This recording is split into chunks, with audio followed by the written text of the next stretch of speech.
Hello, welcome to my channel. It's me, Thales, and this is my channel about English language. We cover from basic to advanced, and we have almost 600 videos available for you to watch. Check it out and check my playlists, and if you browse my playlists, you will find out that we have English grammar and English vocabulary available for beginners and advanced students. Basic videos, explanations in Portuguese, and intermediate advanced videos in English only. Before we begin, subscribe to my channel, share the content with your friends. Don't forget to hit the notification bell to get the latest updates, and give the thumbs up if you enjoy the content from my channel. Remember that this channel, I've been recording these videos since last year, and everything is free, right? You have an entire English course regarding grammar, right? Basic grammar and intermediate advanced grammar. We have many videos available in which I explain step by step, using examples, how to use different expressions, different words. So check it out. Let's get going. Well, I recorded a video earlier today, but now I will record another video talking about while, talking about for, and talking about during. I have already explored many of these expressions throughout my videos when I explained verb tenses such as present perfect continuous, and stuff like that. Okay. He is going to be away for a month. For is used when we talk about time, okay? How long something goes.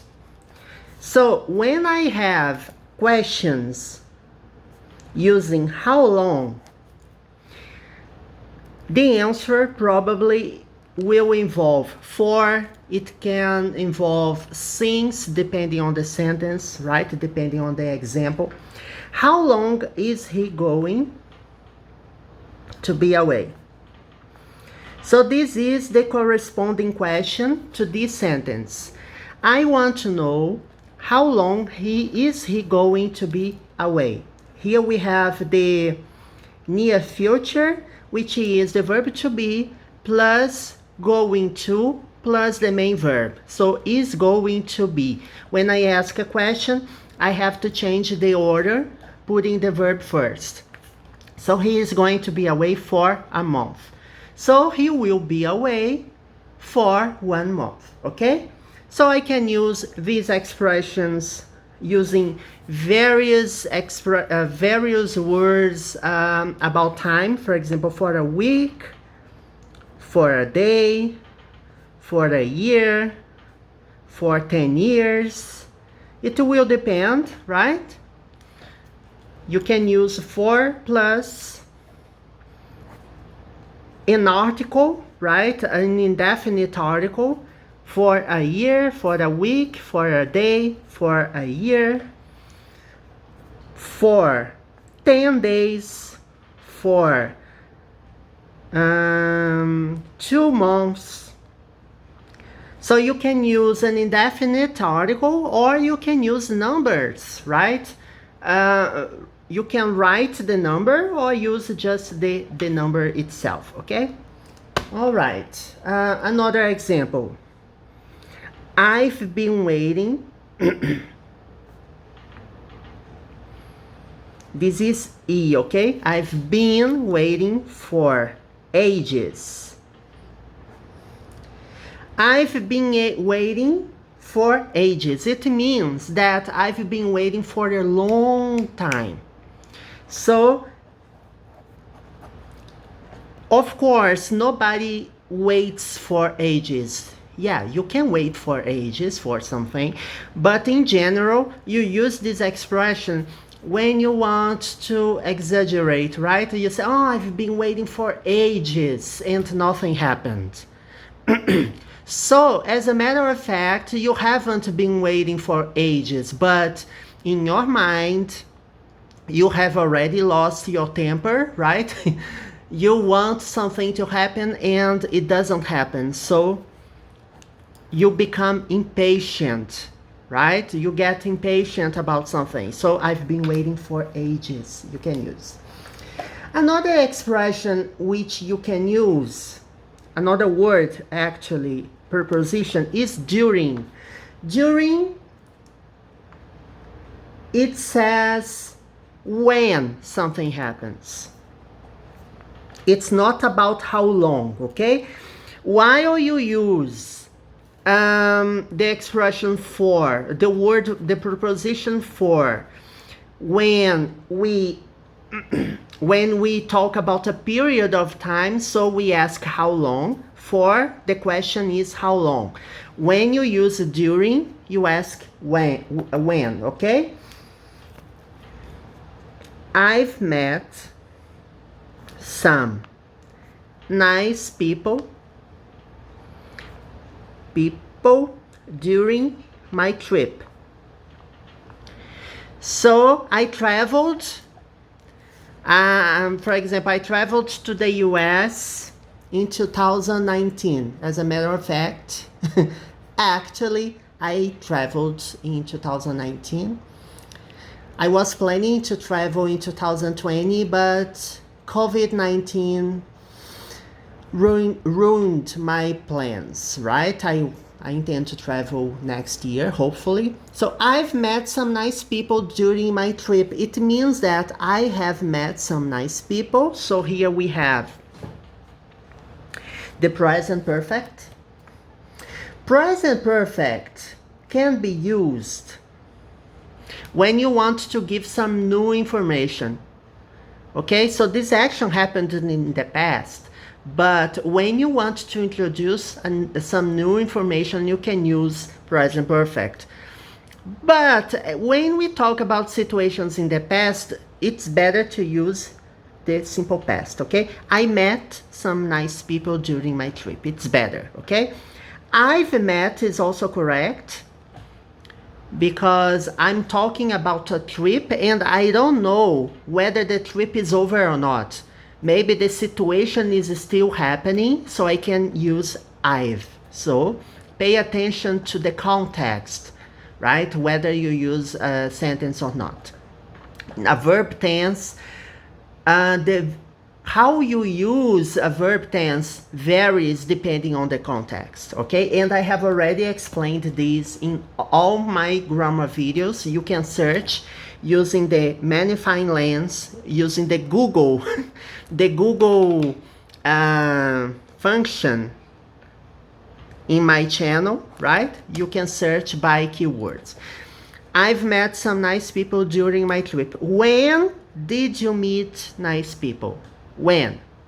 I met some nice people during my trip. So the question you make involves the interrogative pronoun when. Okay. It's also possible to use time words, okay? When you want to say that something happened in the morning, in the afternoon, in the summer, right? Seasons of the year, right? In the summer, periods of the day, in the morning. She will ring me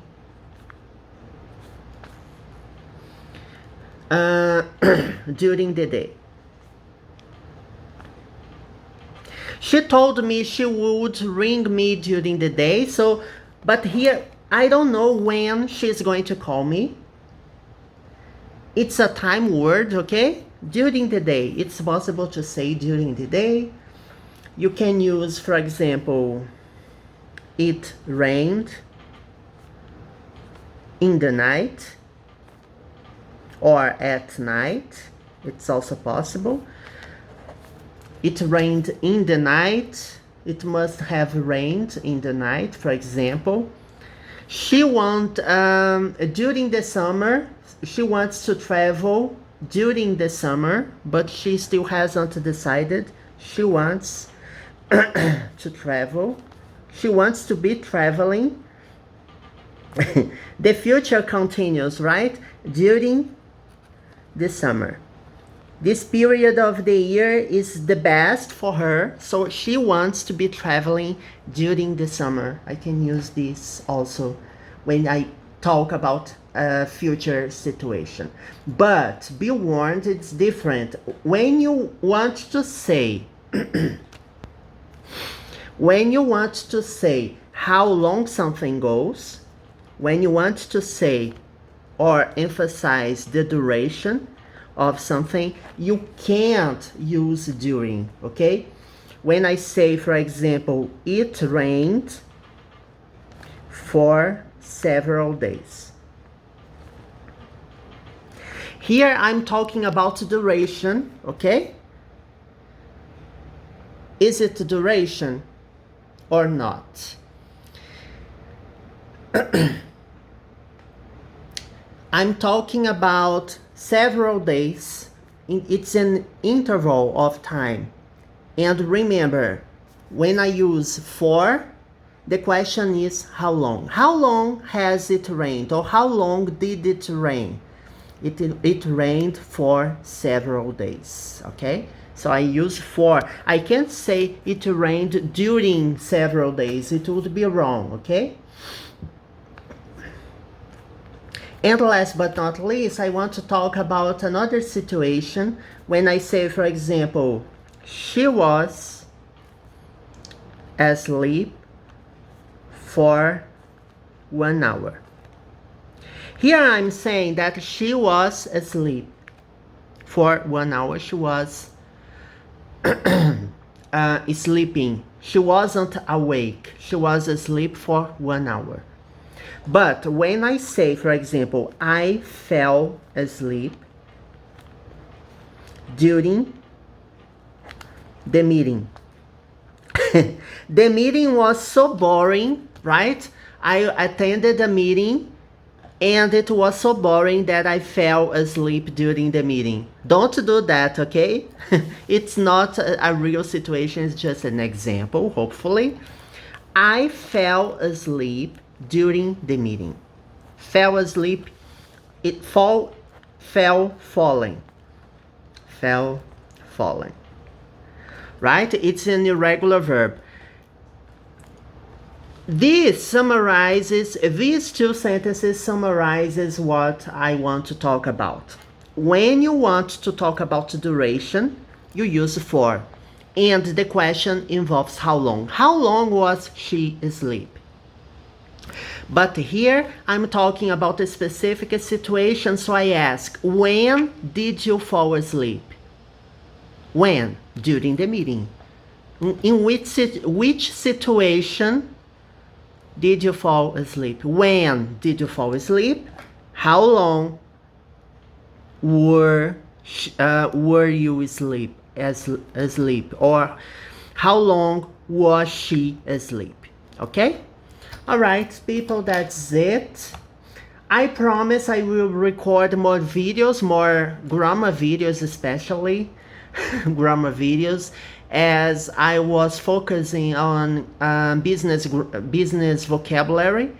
But, you know, I have 5 different playlists, so I suggest that you explore the playlists, watch the videos, and if you have any doubts, you can leave a comment, okay? All right, see you next time. Bye-bye.